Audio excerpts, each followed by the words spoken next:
wants to play tag.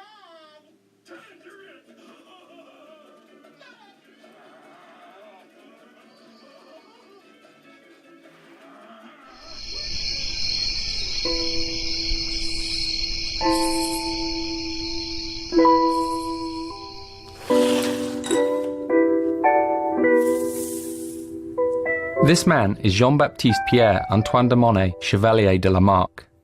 In 1809, 50 years before Darwin published The Origin of the Species, he wrote what is widely recognized as the first comprehensive theory of evolution. His book, De Philosophie Zoologique, introduced the notion of an internal code within every living thing, which, when passed down through successive generations, defined the physiological characteristics of a species. At the center of Lamarck's theory laid what he called the adaptive force. He believed that the experiences of an organism during its life modified this internal code, and upon reproduction, this modified version was passed down to its young. Whilst not biologically accurate, and ultimately superseded by Darwin's theory of natural selection, the epigenetic theories put forward by him are beginning to find new homes in unexpected places.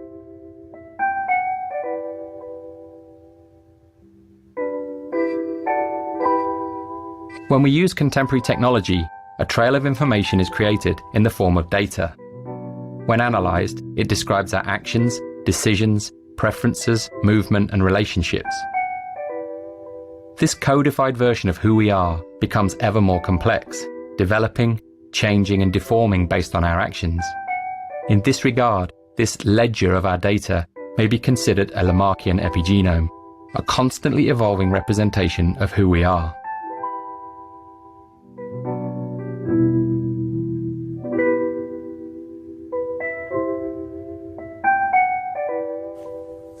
This is Bill Hamilton, one of the most significant evolutionary theorists of the 20th century.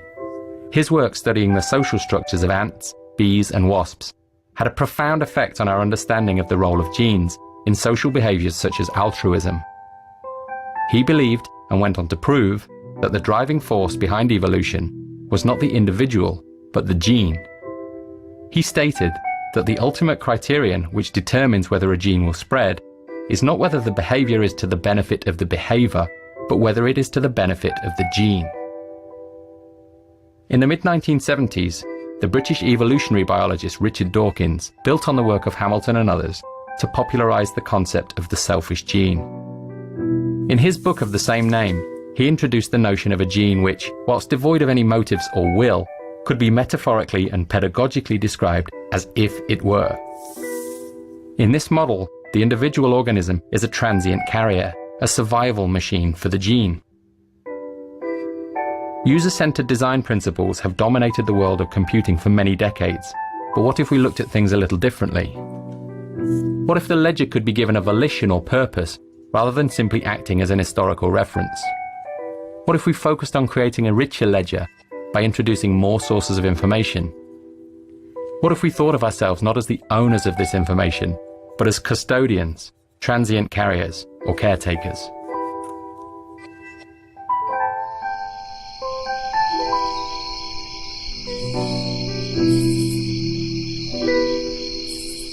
Initially, the notion of a goal-oriented ledger may be user-driven. As an organization, Google would be responsible for offering suitable targets for a user's ledger. Whilst the notion of a global good is problematic, topics would likely focus on health or environmental impact to reflect Google's values as an organization. Once the user selects a volition for their ledger, every interaction may be compared to a series of parallel options. If one of these options allows the ledger to move closer to its goal, it will be offered up to the user. Over time, by selecting these options, the user's behavior may be modified and the ledger moves closer to its target.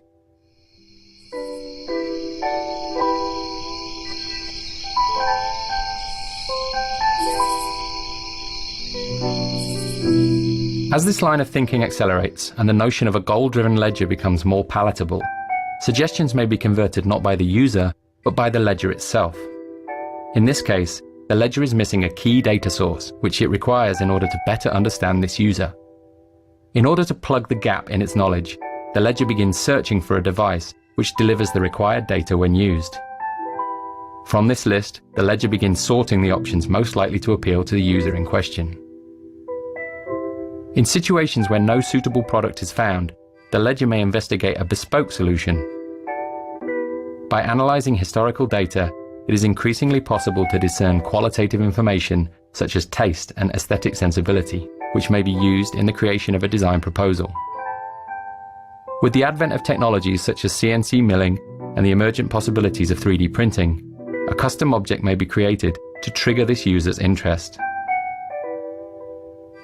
In this way, the ledger is able to plug gaps in its knowledge and refine its model of human behaviour.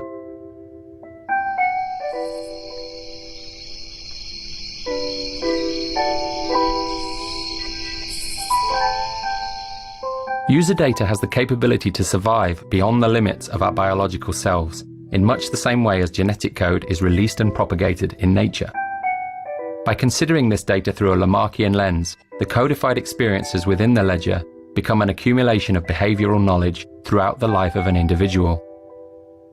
By thinking of user data as multi-generational, it becomes possible for emerging users to benefit from the preceding generation's behaviours and decisions. As new users enter an ecosystem, they begin to create their own trail of data. By comparing this emergent ledger with the mass of historical user data, it becomes possible to make increasingly accurate predictions about decisions and future behaviours. As cycles of collection and comparison extend, it may be possible to develop a species-level understanding of complex issues such as depression, health, and poverty. Our ability to interpret user data, combined with the exponential growth in sensor-enabled objects, will result in an increasingly detailed account of who we are as people. As these streams of information are brought together, the effect is multiplied. New patterns become apparent and new predictions become possible.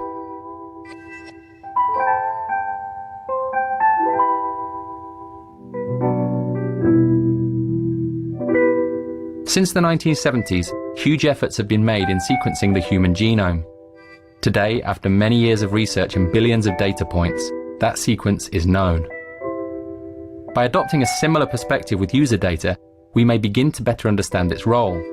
Just as the examination of protein structures paved the way to genetic sequencing, the mass, multi-generational examination of actions and results could introduce a model of behavioural sequencing. As gene sequencing yields a comprehensive map of human biology, researchers are increasingly able to target parts of the sequence and modify them in order to achieve a desired result. As patterns begin to emerge in the behavioural sequences, they too may be targeted. The ledger could be given a focus, shifting it from a system which not only tracks our behaviour, but offers direction towards a desired result. We are at the very beginning of our journey of understanding in the field of user data. By applying our knowledge of epigenetics, inheritance, and memetics to this field, we may be able to make mental leaps in our understanding, which could offer benefits to this generation, to future generations, and the species as a whole.